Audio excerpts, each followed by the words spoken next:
여러분 안녕하세요. 미얀마 연방공화국 국가통합정부 총리실 대변인 나이폰 나디입니다. 오늘은 국민과 국제사회에 미얀마 국가통합정부의 소식을 알리기 위해 격주로 진행되는 언론 브리핑 프로그램을 소개하겠습니다. 2025년 3월 8일 우리 국가통합정부는 모든 인류를 위한 평화라는 교황의 첫 번째 도덕적 요청에 대한 감사의 표시로 세계 가톨릭 교회의 267대 교황 네오 14세에게 진심 어린 존경과 따뜻한 환영의 뜻을 표했습니다. 교황의 요청은 불의에 단호히 반대하는 미얀마 국민들과 평화와 화합을 구축하고자 하는 국민통합정부의 깊은 공감을 불러일으킵니다.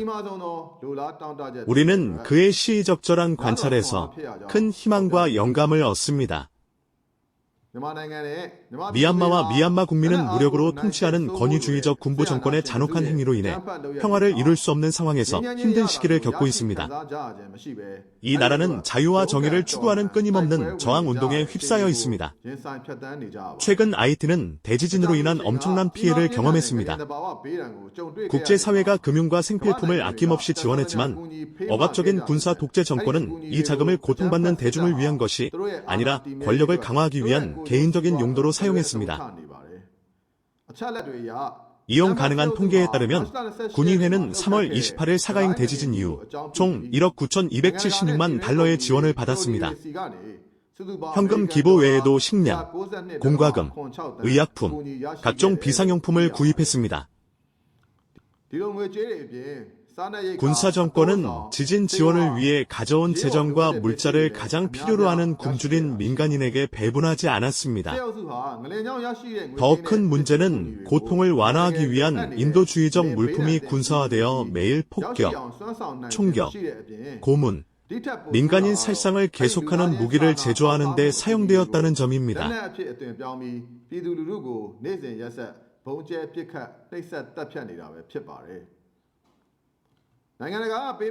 군의회는 책임감 있는 방식으로 국제 인도주의 지원을 분배하고 관리하기보다는 자원을 축적해왔습니다. 지진 생존자들을 위한 적절한 임시 대피소를 제공하지 않아 많은 사람들이 임시 텐트에서 보호나 적절한 건강 상태 없이 생활하고 있습니다.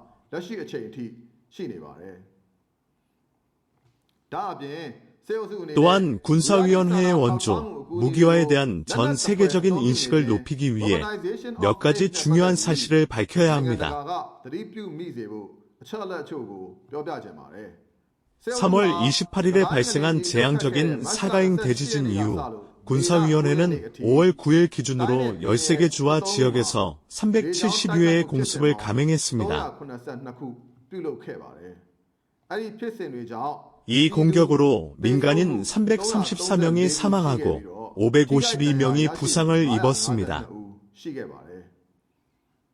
사망자 중에는 18세 미만의 어린이가 32명, 부상자 중에는 18세 미만의 어린이가 53명 포함되어 있습니다. 이 기간 동안 공습으로 500채 이상의 주택과 40개 이상의 학교, 20개의 수도원, 4개의 기독교 교회, 1개의 모스크 등 다수의 종교시설이 파괴되었습니다. 시리아 정권은 공격의 제트기, 드론, 패러모터, 자이로콥터 등을 동원했습니다. 또한 매일 중화기로 공격하고 마을을 포격하여 가옥을 불태우고 파괴했습니다. 군부는 공중폭격, 중포를 이용한 집중폭격, 마을 침입, 방화 등의 형태로 민간인에 대한 공격을 매일 계속하고 있습니다. 그러나 국제적으로는 가짜 휴전협정을 계속 발표하며 외교의 허울을 씌우려는 의도가 분명합니다. 국가와 국민을 보호하고 군사 쿠데타를 종식시키기 위해 미얀마 국민 모두의 공통된 열망인 연방민주연합을 수립하는 것이 시급한 문제이며 국민통합정부와 모든 혁명 세력은 가능한 모든 플랫폼을 사용하여 체제 전환과 국민들의 저항 운동을 추진하고 있습니다. 국민들의 바람대로 혁명을 성공시키는 것은 단순한 휴전만으로는 달성할 수 없다는 점을 강조해야 합니다.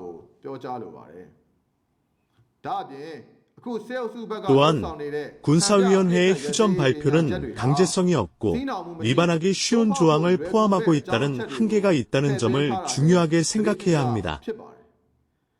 진정한 휴전을 위해서는 집행 가능한 행동 강령과 합의가 있어야 하며 이러한 약속을 현실화하기 위해서는 국제적인 감시 체계가 매우 중요할 것입니다. 또한 이러한 강령이나 협약을 위반하는 경우 위반자에게 책임을 물을 수 있는 메커니즘이 보장되어야 합니다.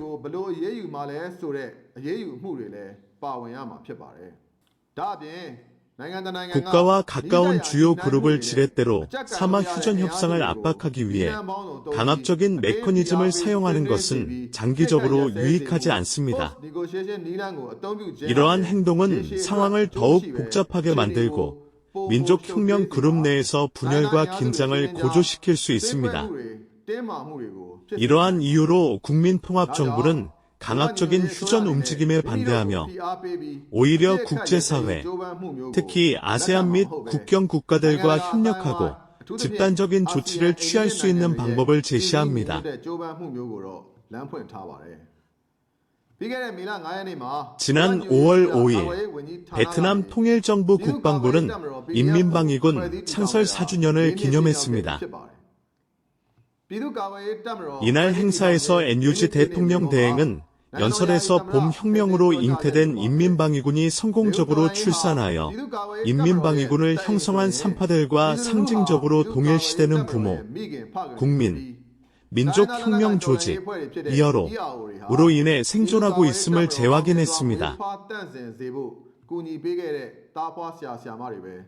4주년을 맞아 PDF의 모든 구성원들을 위해 기도와 소망, 응원의 메시지를 보내준 모든 국민들에게 진심으로 감사를 표했습니다.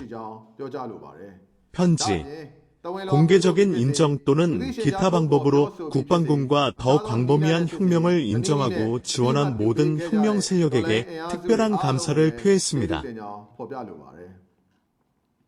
인민방위군 PDF은 창설 이후 지난 4년 동안 매우 빠르게 성장하여 규율과 도덕적 기반을 갖춘 효율적인 군대로 거듭났습니다. 수적으로 성장했을 뿐만 아니라 질과 성능 면에서 강력하고 잘 조율된 군대로 변모했습니다. 2025년 1월 4일 독립기념일에 발표된 국방부 보고서에 따르면 PDF 대대와 여단, 인민방위조직, PDO는 7개 주에서 영토를 해방하기 위해 연합민족혁명조직, 이어로에 합류했다고 합니다.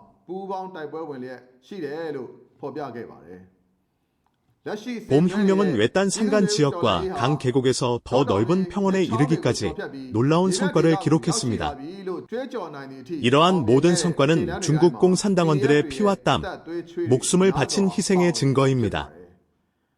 혁명 기간 동안 투쟁을 추구하다가 생명과 신체, 건강을 잃은 모든 PDF 대원들과 다른 혁명 전투원들에게 최대한의 존경을 표합니다.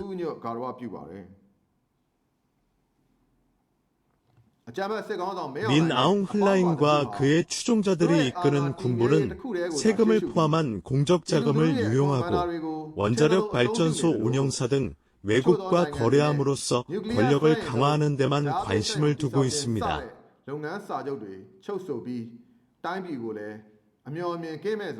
이러한 활동은 미얀마의 안보와 안정뿐만 아니라 다른 이웃 국가들의 안보와 평화도 위협하고 있습니다. 영내 국가들은 미얀마 국민과 혁명 세력과 손을 잡고 이러한 파멸적인 정책에 저항할 것을 촉구합니다.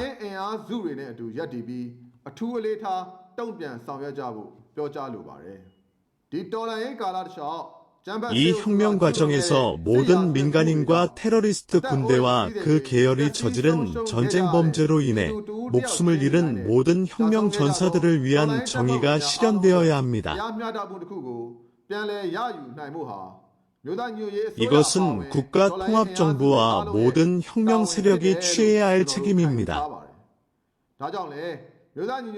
따라서 국민통합정부의 6가지 기본 전략적 우선순위는 무엇보다도 과도기적 정의 메커니즘을 통해 성폭력 생존자를 포함한 폭력 피해자들에게 책임과 정의를 제공하는 것입니다.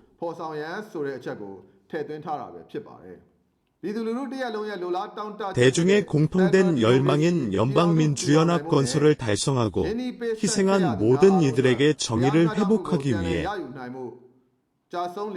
순교한 PDF 영웅과 혁명가들의 기존 임무는 혁명이 궁극적인 승리를 거둘 때까지 열정을 가지고 추구될 것입니다. 혁명은 승리할 것입니다.